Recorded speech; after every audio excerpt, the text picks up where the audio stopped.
Cari telespettatori, buonasera, ben ritornati con noi, con la nostra trasmissione di approfondimento e soprattutto con i nostri ospiti, i nostri esperti.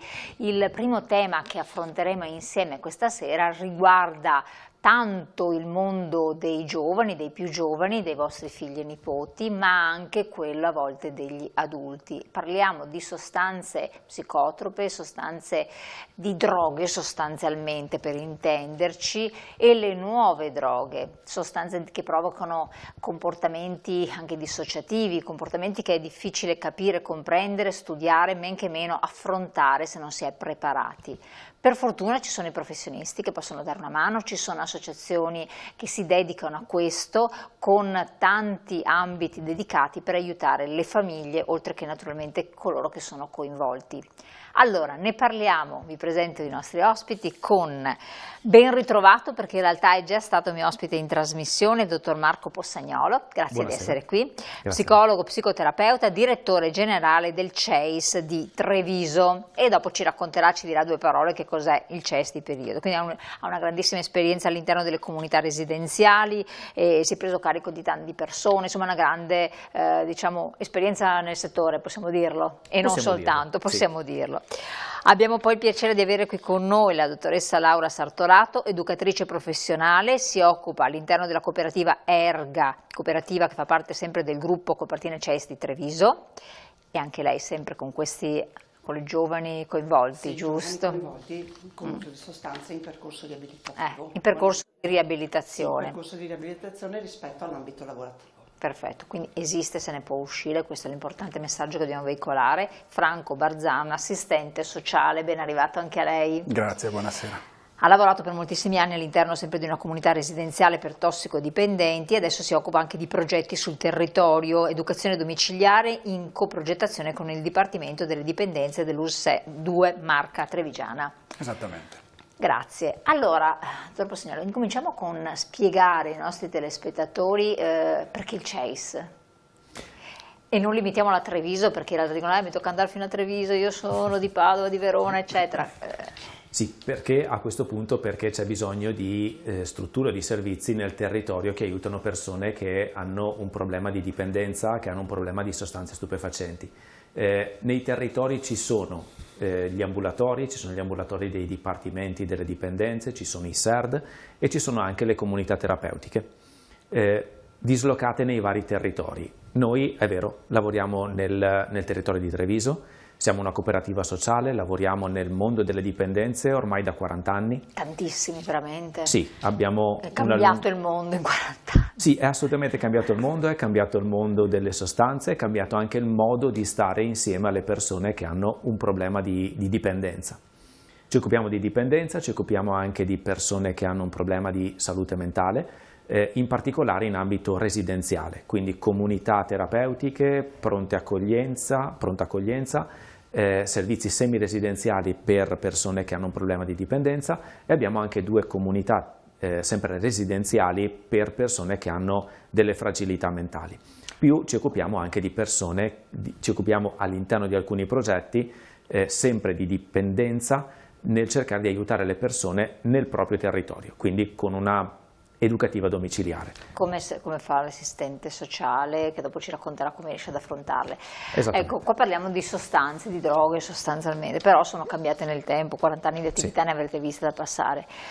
Quali sono le ultime che magari non sono bene a conoscenza per gli effetti che provocano alla generazione dei genitori, se non ne fa uso, e dei nonni, che però circolano tantissimo tra i giovani? Ha ragione, sono molto cambiate nel tempo. Se noi pensiamo agli anni 70, agli anni 80, c'era l'eroina che impazzava, nel senso che ce n'era un uso importante ed era il problema principale. Nel tempo sono cambiate e ora stiamo assistendo ad un nuovo cambiamento.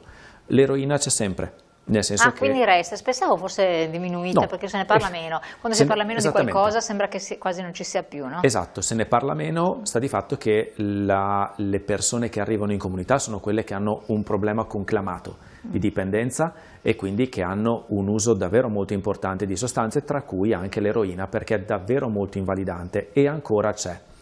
È vero che l'eroina viene mischiata con altre sostanze. Quindi c'è ma viene mischiata. Okay, esattamente, e le famose sostanze da taglio, queste sostanze provocano anche altre alterazioni. È altrettanto vero che soprattutto nel territorio, quindi nelle piazze, sono cambiate le sostanze. Ora ci sono le nuove sostanze e sono generalmente sostanze chimiche che provocano effetti diversi. Questi effetti vengono cercati dai ragazzi soprattutto, sono di facile reperimento e non è mica tanto necessario andare nel dark web chissà da qualche parte, bastano soltanto gli scambi maggiori avvengono con WhatsApp, avvengono con Telegram, che è un altro sistema di comunicazione. Passaparola praticamente. Il passaparola si riesce tranquillamente a organizzarsi per procurare sostanze stupefacenti e per reperire sostanze stupefacenti. Ecco, siccome lei è un psicoterapeuta, psicologo, per cui le faccio questa domanda, dopo andare sul concreto andrò anche con voi, o anche la stessa domanda potete anche rispondere. A monte, perché un ragazzo, mentre una volta l'eroinomane era un po' una fattispecie anche ben identificabile, salve eccezioni, ma perché i ragazzi che hanno una famiglia normale, non disfunzionale a volte, che hanno una situazione anche di benessere relativa, comunque hanno le loro paghette eccetera, cercano queste emozioni, queste sensazioni che poi sono anche dissociative, non sono neanche delle passeggiate, cioè, con tutte le conseguenze che comportano, secondo voi? Dietro all'uso di sostanza c'è sempre un bisogno. L'eroina calmava, la cocaina eccita. E quindi una E la cocaina viene usata anche dagli adulti, la cocaina viene usata dagli perché adulti. per quei suoi effetti lì. Assolutamente, la cocaina c'è ancora. Non è che non ci sia, ce n'è e viene utilizzata. È più eccitante e quindi una persona che ha bisogno di essere prestazionale, che ha bisogno di essere presente nel lavoro, nell'attività, nella socialità, cerca una sostanza che attivi. L'eroina, se una persona ha un problema, ha ansia, è angosciato, potrebbe cercare e trovare nell'eroina qualcosa che calma. Ora i ragazzi in particolare giovani, stanno vivendo un altro tipo di fragilità e un altro tipo di problema, ed è il problema probabilmente di non sentirsi adeguati al contesto, che sia sociale, scolastico, sportivo, non si sentono adeguati, eppure hanno un mondo interiore molto ricco. Gli adolescenti, siamo stati adolescenti tutti quanti, è molto ricco, è molto vivo, c'è bisogno di scontrarsi con l'autorità, con i genitori, con lo Stato, ci si scontra perché bisogna trovare la propria strada. Se si fa fatica ad incontrare la propria strada, si crea come un conflitto. Io vorrei essere una persona, vorrei mostrarmi in qualche modo, però faccio fatica a farlo. Eppure ce l'ho dentro. Le sostanze dissociative sembra che aiutino un po' questo, a far emergere quella parte che si vorrebbe far mostrare anche all'esterno, intanto la vivo internamente. La vivo internamente per quel periodo che la sostanza mi dà quell'effetto. Poi è vero, torno nella realtà e la realtà a volte mi mette ancora in quel conflitto e quindi cercherò ancora quella sostanza. Quindi se la domanda è perché un ragazzo giovane fa uso di sostanze e sperimenta, un po' perché è in fase adolescenziale e l'adolescenza ci porta a sperimentare, un po' perché vuole mettersi alla prova e un po' anche perché vorrebbe far emergere quel mondo interno che ha, che però fa fatica a farlo uscire. Certo, questo è molto, molto chiaro. Chiedo anche a lei, con la sua esperienza, che le hanno mai raccontato perché sono finiti in questi tunnel, che poi, ricordiamolo, sono dei tunnel pericolosissimi, non è facile uscirne, e la famiglia da sola, per quello parliamo con voi, non ce la fa. Questo è un messaggio chiaro, perché tanti vogliono cimentarsi in opere eroiche e ne escono male, anche i genitori. È un lavoro che necessariamente passa attraverso un'opera di gruppo, un'opera collettiva. La famiglia, ha detto bene, si sente da sola, si sente anche impaurita perché si trova ad affrontare un nemico veramente importante, forte, dalle armi smisurate, potentissime. La famiglia si sente sola e deve sapere che può affidarsi a dei professionisti, i servizi pubblici, il privato sociale, le forze dell'ordine, la comunità tutta. Il lavoro di rete è necessario proprio per poter mettere in correlazione, in comunicazione tutte le risorse disponibili nel territorio, perché laddove si dice una mano lava l'altra, laddove un'entità non riesce ad arrivare, non riesce a contattare i giovani, soprattutto i giovani che al giorno d'oggi faticano a rivolgersi ai servizi, tendono ad isolarsi, tendono a ricercare anche contesti in cui potersi isolare.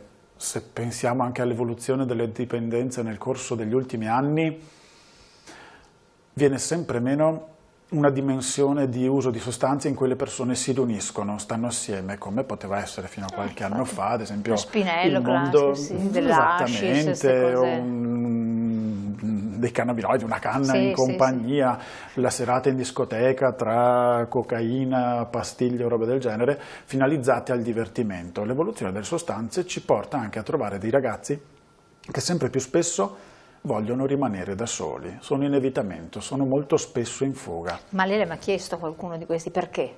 Sì, cosa e devo dire che da un lato è molto interessante vedere l'evoluzione nel corso degli anni. Come diceva poco fa il collega, le ragioni che portano questi ragazzi a intraprendere questa strada pericolosa, che all'inizio tale non sembra, sono molteplici. Le sostanze sono cambiate, si sono evolute, molto spesso parlano del desiderio di fuga, di isolamento, c'è chi parla di delusioni in vari ambiti, c'è chi parla del bisogno di riuscire ad essere più presenti, riuscire ad essere capaci, di riuscire a rispondere alle aspettative che il mondo degli adulti pone in loro. E molto più spesso però parlano di fuga, di evitamento e di bisogno di vedere un mondo alternativo. Lei mi ha parlato di bisogno di fuga, di aspettative della famiglia, di grande tensione, quindi un'aspettativa tu non vuoi in qualche modo, non vorresti deludere. Però io sto pensando anche ad altre realtà, ad altri paesi, meno democratici peraltro, dove c'è lo stesso problema dei giovani, anzi dove a volte le aspettative, parliamo della Cina per esempio, è piena di giovani, le aspettative della famiglia sono altissime, la tensione sociale nei confronti dei figli, del figlio o della figlia, perché sono rari due, è super pompata, però non arrivano a questo. No, non arrivano a questo, però... Ma non arrivano perché cioè, è più difficile, perché c'è una pena, perché c'è una conseguenza peggiore, oppure e quindi qua c'è un problema a monte di legislazione, oppure perché c'è qualcos'altro nella società nostra che non funziona?